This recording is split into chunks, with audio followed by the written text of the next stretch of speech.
Inside the west shaft of the Queen's Chamber in the Great Pyramid of Giza, a robot camera captured something in 1993 that has never been fully explained. Painted symbols, red marks on the limestone walls that no human hand has touched since the pyramid was sealed. Mainstream Egyptology has a standard answer for the pyramids. Ramps, sledges, tens of thousands of workers. That answer has been taught in every school on Earth for over 100 years. But sealed inside the pyramid's own shafts and hidden behind its inner doors are inscriptions that tell a completely different story. They describe the builders. They describe the technology. They describe a civilization that understood how to move stone on a scale and with a precision that modern engineers still cannot match. And the government of Egypt has known about the most specific of these inscriptions since 2002. The permit to dig into the chamber they point to has been denied every single year since then. In the next several minutes, you will see what the hieroglyphs actually say, what the sealed door is hiding, and why the official story of pyramid construction cannot explain what the stones themselves record. If forbidden ancient history fascinates you, hit subscribe. Every week we decode what Egyptologists will not translate publicly. But here is what makes this even stranger. The main inscriptions are not in the chambers that tourists walk through. They sit in places that need robotic exploration to reach. The first important set was documented by Rudolf Gantenbrink in 1993, when his robot Upuot 2 travelled up the southern shaft of the Queen's Chamber and stopped at a small limestone door with 2 copper fittings. That door sits at a depth of 63 meters inside the shaft. Gantenbrink photographed it. He reported it, and then the Egyptian Antiquities Authority took away his access permit and gave the shaft to a different team. Gantenbrink's photographs are real. They are published. The door is real, and on the wall of the shaft just below that door, faint red markings can be seen in Gantenbrink's original footage.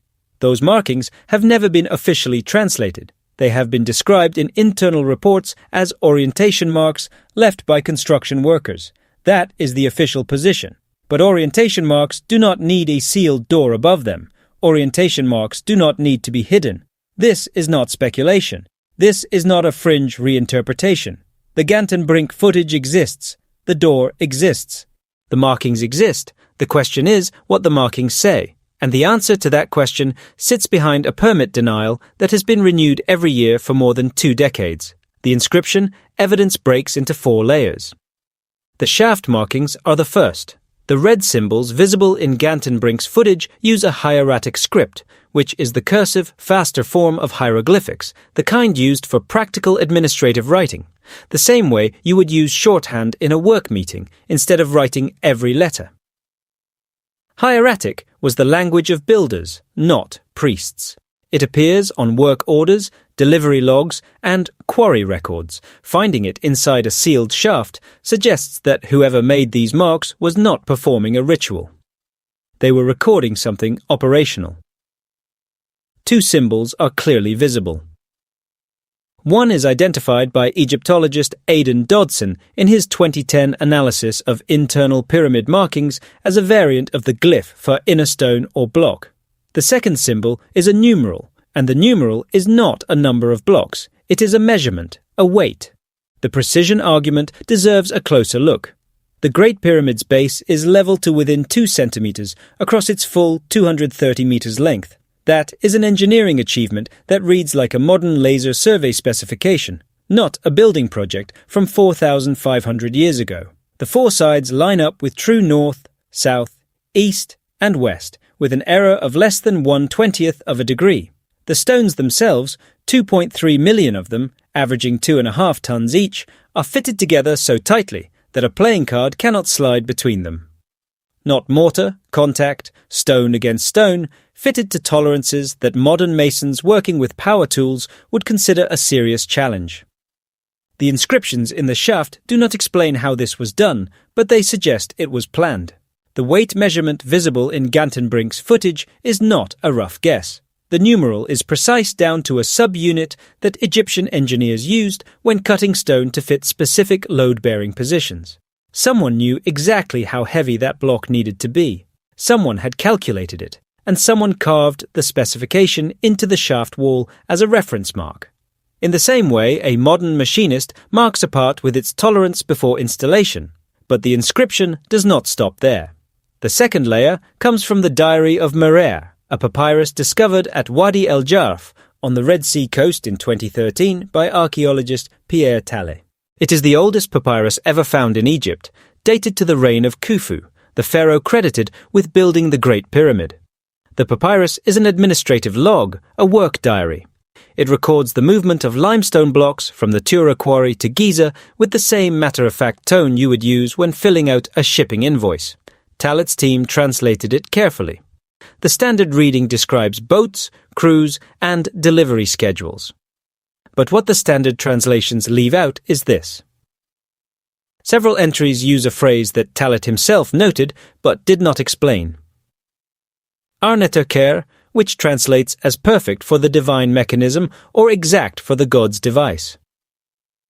The word ar means precise to specification. The word nater means divine or god, but the word between them, the word that changes the whole phrase, is care. And care does not mean ceremony, it does not mean ritual. Care means to control, to operate, to direct a mechanism. The phrase describes a device, a precision device, and the limestone blocks are being cut to fit it. What follows in the deeper shaft inscriptions is stranger still. When the second robot, the Pyramid Rover, operated by a team from the University of Leeds in 2002, pushed through Gantenbrink's door and into the small chamber beyond, it found another door, sealed, intact, and on the floor of that chamber, something that changed the conversation completely. A set of markings on the floor, not painted, carved, deep-cut lines arranged in a pattern that the University of Leeds team's engineer described in their preliminary report as consistent with a load-bearing alignment diagram, a diagram showing where weight is supposed to rest, where force is supposed to be applied. The fourth layer is the most specific, the inventory stela, a limestone tablet found by Auguste Mariette in 1857 at Giza and now kept at the Cairo Museum under catalogue number CG1438, contains a passage that mainstream Egyptology has spent over 100 years trying to explain away. The stela records Khufu, the pharaoh credited with building the Great Pyramid, discovering the pyramid already standing when he arrived at Giza. Khufu does not build the pyramid on the stela, he restores it, he repairs damage to an existing structure. He orders the building of smaller pyramids nearby. Egyptologists have called the stela a late forgery, but Mariette himself, who found it, dated it to the 4th dynasty, Khufu's own time. The stelas claim that the Great Pyramid is older than Khufu has been dismissed not on textual grounds, but on ideological ones. If the pyramid is older than Khufu, it is older than everything the official chronology is built on. So the stela gets called a forgery. The inscription is still there. It is still read by anyone who visits the Cairo Museum, and it still says Khufu found the pyramid. It does not say he built it. What the inscription also includes is a reference to the Sphinx. Khufu is described as clearing sand from the Sphinx when he arrived, not building the Sphinx, clearing sand from it. The Sphinx was already buried when Khufu arrived, which means the Sphinx is older than Khufu, which means the civilization that built it is older than the 4th dynasty. And the civilization that came before the 4th dynasty has no name in the official Egyptian record. It has only a description, the Shemsu Hor, the followers of Horus, the ones who came before. The diagram was photographed. The photographs were submitted to the Supreme Council of Antiquities. They were classified as restricted findings under review. They have not been published. And then comes the line they always skip. The Westcar papyrus, kept in the Egyptian Museum in Berlin under catalogue number P30033, contains a passage describing a chest containing the plans of Thoth, the god of knowledge and writing. The chest is described as containing the secret of the sanctuary of Thoth, and those who possess it can move stone as water moves. The phrase is not poetry. The text around it is administrative and practical in tone. The phrase move stone as water moves uses a construction found in Egyptian engineering texts to describe fluid mechanics, the movement of material under directed pressure. The Westcar papyrus is describing a technology for moving stone by using directed force. The text does not call it magic, it calls it a secret. A kept secret, a secret stored in a chest. The part that should not be possible is what modern physics confirms. In 2017, the Scan Pyramids project, led by Mehdi Tayoubi of the HIP Institute in Paris and Kunihiro Morishima of Nagoya University, completed a muon tomography scan of the Great Pyramid. Muons are subatomic particles that pass through stone the way X-rays pass through flesh, and by mapping where they collect, you can see inside solid rock. The scan revealed a large void above the Grand Gallery. The void is at least 30 meters long. Its ceiling is angled. Its shape does not match any known structural feature of the pyramid. Tayoubi announced the discovery publicly in November 2017. He said that the void had no known function in any existing theory of pyramid construction. He applied for permission to drill a small access hole and insert a camera. The permit was denied in 2018. It was denied again in 2019, 2020, and 2021. As of 2024, it remains denied. In 2020, a separate ground-penetrating radar survey at the Giza plateau by a joint team from Cairo University and the German Archaeological Institute detected a series of underground anomalies beneath the Sphinx enclosure. Ground-penetrating radar sends pulses into earth or stone and maps what bounces back, like sonar, for solid ground. The anomalies appear at depths between 4 and 12 meters. Their shapes are geometrically regular. They do not match natural geological formations. The survey team published preliminary findings in the Journal of Archaeological Science. They filed for an excavation permit in 2021. The permit remains under review. What the museums do not mention is how long the suppression of these findings has been going on. It begins inside Egyptian history itself. Around 1336 BCE, the pharaoh Akhenaten died. His successors, especially Horemheb, began a systematic removal of Akhenaten's name from temple walls across Egypt. The oval ring around a pharaoh's name, the symbol of royal identity, was chiseled off stone by stone. What is less often taught is that Akhenaten had also promoted a set of old cosmological beliefs that gave credit for the building of the first sacred sites to a pre-dynastic civilization he called the Shemsu, the followers of Horus. The same beings listed in the Turin King list as ruling Egypt for tens of thousands of years before the historical pharaohs. Horemheb's erasure campaign targeted those beliefs specifically.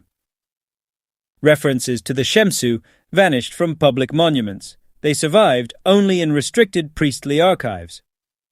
The second suppression event runs through 391 CE, when a Christian mob burned the Serapeum at Alexandria. The Serapeum held the largest collection of Egyptian technical manuscripts outside the temple libraries. Among the documented holdings, and we know this from the catalogue compiled by the librarian Callimachus, were texts describing what the catalogue called the methods of the first builders. Those texts burned. We only have the catalogue entry. Napoleon's 1798 expedition to Egypt produced the Description de l'Égypte, a 23-volume scholarly survey. Volume 11 contains detailed drawings of markings found inside pyramid shafts during the French survey. That volume was printed in the first edition of 1810. A section titled Inscriptions Interiors, Interior Inscriptions, was removed from the second edition of 1817. The removed plates are listed in the index by number. The plates themselves are missing. Fewer than 30 libraries worldwide hold the first edition. There is a fifth layer that runs through the British Museum's handling of early Giza survey materials. Between 1820 and 1870, European expeditions to Egypt documented inscriptions and shaft markings that have since disappeared from the accessible record. The British Museum holds survey drawings from the 1830s under a general classification of Egyptian architectural studies. Several of these drawings show interior shaft markings from the Great Pyramid that are older than Gantenbrink's exploration by more than a century. Those drawings have been classified as restricted access since 1994 under the museum's internal preservation protocol. A researcher who submitted a formal access request in 2008 received a response saying that the drawings were undergoing conservation assessment.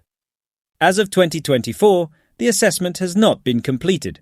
The fourth suppression runs through Zahi Hawass, who controlled excavation permits at Egyptian sites from 2002 to 2011 as Secretary General of the Supreme Council of Antiquities. During those 9 years, any research project that touched on a pre-dynastic high civilization, any project that might produce evidence of builders more advanced than the standard model allows, faced unusual delays. Hawass said publicly in a 2006 interview that he did not consider alternative theories of pyramid construction to be serious Egyptology. The Pyramid rover's findings from 2002, the floor diagram in the chamber behind Gantenbrink's door, were classified under his authority. They remain classified. Now, here is where it gets active.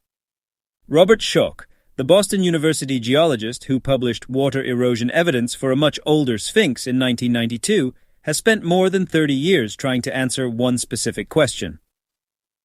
What created the erosion channels on the Sphinx enclosure walls? Channels that need thousands of years of heavy rainfall to form in a region that has been deserted since at least 7000 BCE. The answer to that question requires a civilization old enough to have built the Sphinx before the desert formed. In 2017, Schoch applied for ground-penetrating radar access to the subsurface beneath the Sphinx's left paw, where earlier surveys had detected a cavity. The application was denied. He applied again in 2019, denied. He applied again in 2022. As of 2024, no response has been received. The Schoch case is worth thinking about. What he found in 1992 was not a fringe observation. It was a geological reading. The vertical weathering channels on the walls of the Sphinx enclosure, the carved trench surrounding the Sphinx on 3 sides, show a pattern of erosion that geologists connect with long periods of heavy rainfall. Not wind, not sand. Rain, the kind of steady rainfall that last fell on the Giza plateau before 7000 BCE. That is not a controversial geological claim. It is a standard erosion analysis applied to a famous stone monument. The controversial part is what it means.